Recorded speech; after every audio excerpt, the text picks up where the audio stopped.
Welcome back. It's time to review the front pages of our national dailies and get to see what made it there. We'll start off with Daily Trust. Why Tinubu returned General Musa, and that's on pages 3 and 4 of the Daily Trust newspaper if you want more on that story.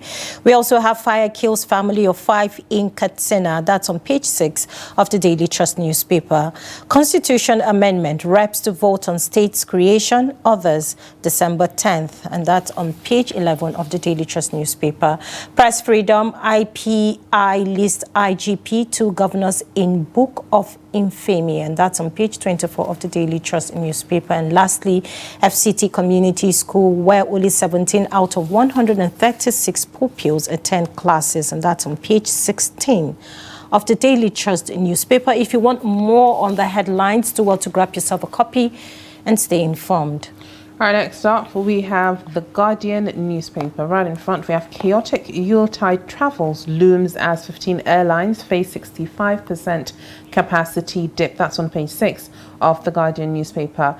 At the top, we have Mba presents 1.62 trillion naira budget loads Tinubu's economic policies. PDP deepens purge, issues expulsion certificates to Wike, Fayose, Anyanwu and others. That is on page 6 of The Guardian. Tinubu meets security chiefs, nominates ex-CDS Musa as defense minister. That's on page 3 of The Guardian. Contractors protest disrupt ministry's activities over 760 billion naira debt. That is on page 16 of The Guardian. Reps probes missing 30 billion naira NSIPA fund, demand resumption of programs. That's on page 3 of The Guardian if you're looking for more. That is all on The Guardian. Make sure you grab yourself a copy and stay informed. Next off, we have the Punch newspaper. U.S. lawmakers, Nigerian reps hold fresh sessions over rising insecurity. U.S. Congress committees hold joint session, Nigerians rep to discuss rising insecurity. Tinubu meets service chiefs, and that's on page 2 of the Punch newspaper if you want more on that story. Adeleke shuns Osun PDP primary as Adebayo wins ticket. That's on page 3 of the Punch newspaper. Federal government contractors launch fresh project over 500 billion naira debt, and that's on page 24 of the Punch newspaper. UBA Group ushers in Yuletide, lights up Marina Lagos, and that's on page 25 of the Punch newspaper. Local flights break 300,000 naira mark to celebrate the Yuletide season, and that's on page 9 of the Punch newspaper. Marital dispute, Edo Assembly summons to Baba's wife, and that's on page 4 of the Punch newspaper if you want more on that story.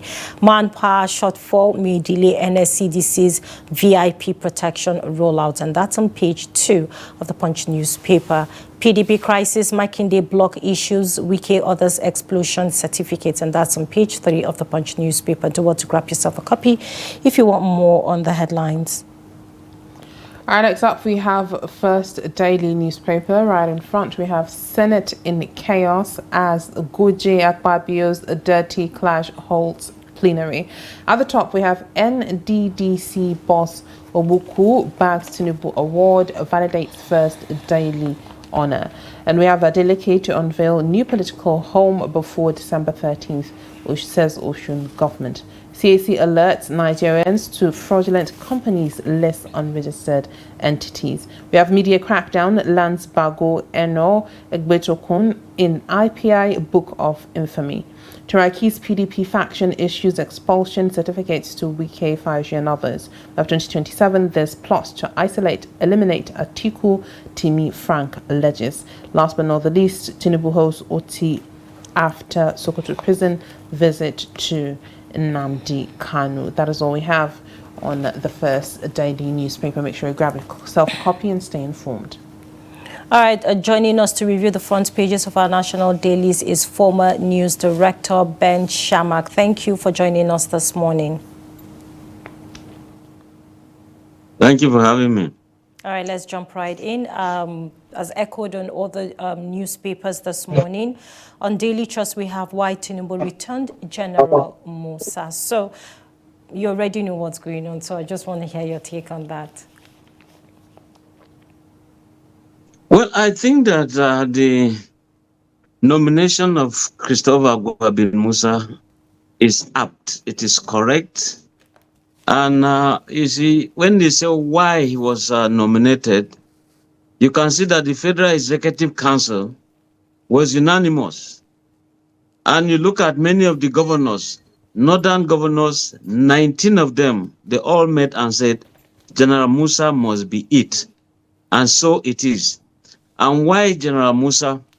He's an infantry officer. Check his command structure. Anywhere he had his operations or where you call area of responsibility, he was always on top of the situation. Even when he became the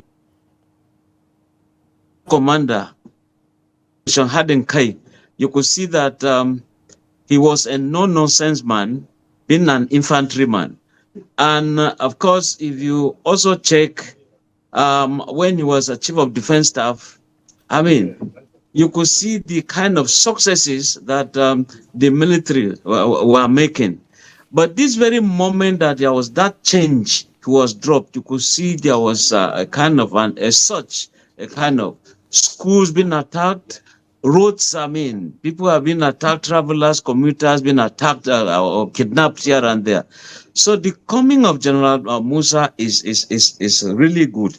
And remember when he was also the chief of defense staff, even when you had Niger Republic pulling out, Cameroon pulling out, he said, look, even when they have pulled out, he was always visiting some of these countries because his was military in nature.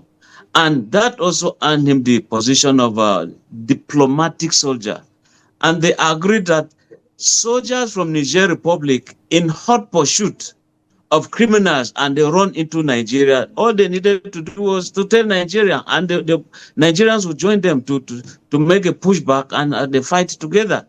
And so his coming on board is really nice because all the service chiefs, he has worked with them. They know his onion, he knows his onions, they know their capability.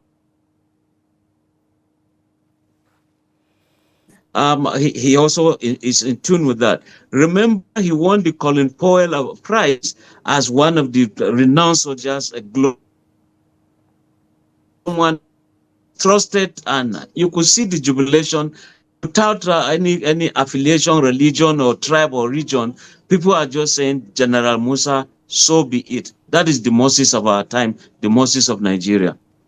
All right. Thank you for that. Let us look at this headline. IPI lists IGP to governors in a book of infamy. Now, according to IPI, they have unveiled their first ever book on infamy and listing 3 public officials accused of violating press freedom. So what is your take on that?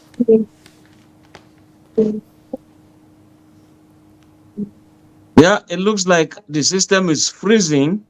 But let me say that those of us who attended boarding school, there was this, I mean, whether it was a reality that there was one black book somewhere, never allow your name to enter the black book as a boarding student. Also, here we're talking about a book of infamy. We're talking of a situation where some people are blacklisted as having done some bad things against journalism. Also, in the case of the governor of Niger State, he closed down a radio station and said he revoked the license even when he had no power to do so. In the case of Akwa Ibom, they banned a journalist, banned a station from entering government house to cover events. In other words, people were shortchanged in terms of what is going on in Akwa Ibom.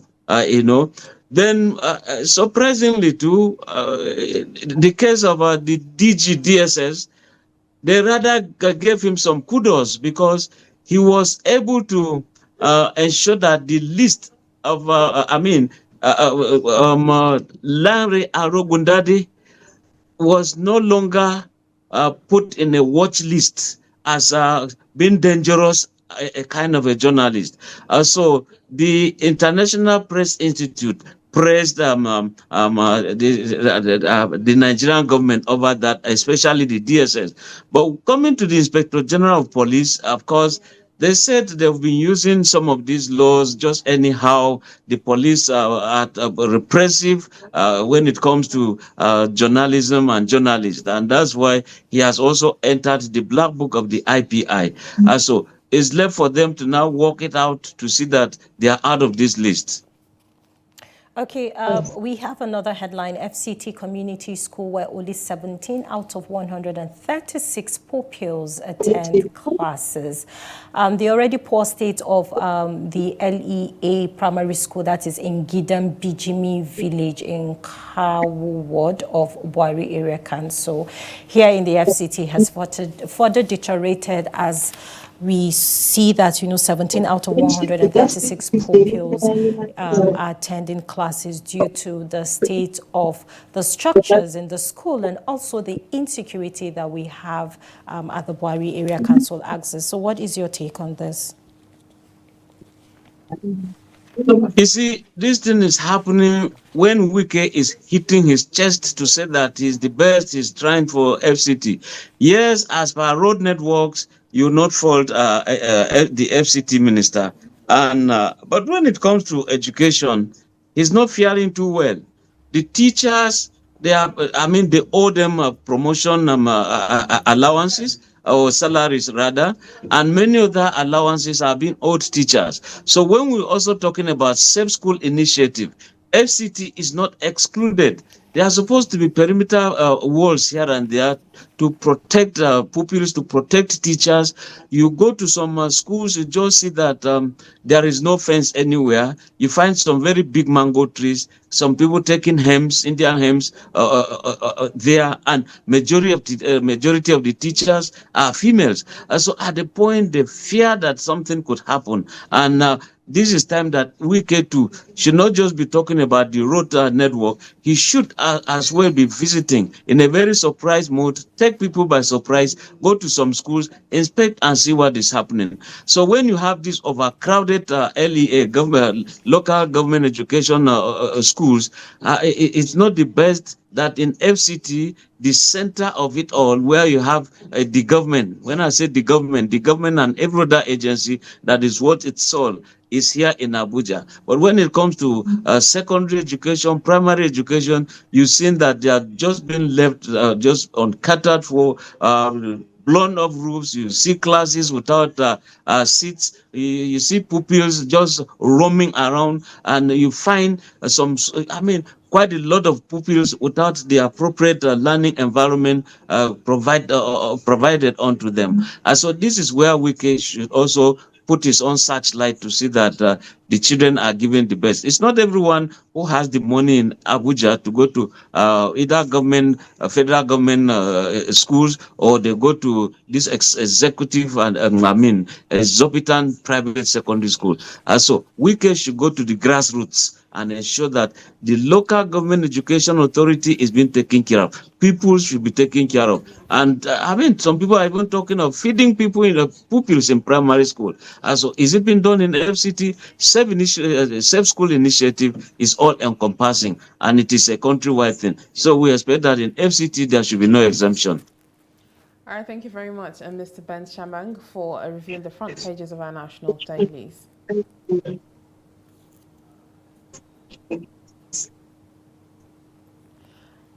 All right, that is all we have this morning. And with that, we've come to the end of a Daybreak on Trust TV. Make sure you tune in tomorrow morning at 8 a.m. so you don't miss out on engaging and interesting conversations. As always, I am Hawa Ademikiawa. Thank you for watching. And I am Maimuna Bagudu. Do well to follow us on all of our social media platforms and subscribe to our YouTube channel for more news. Have a great day. Thanks for watching.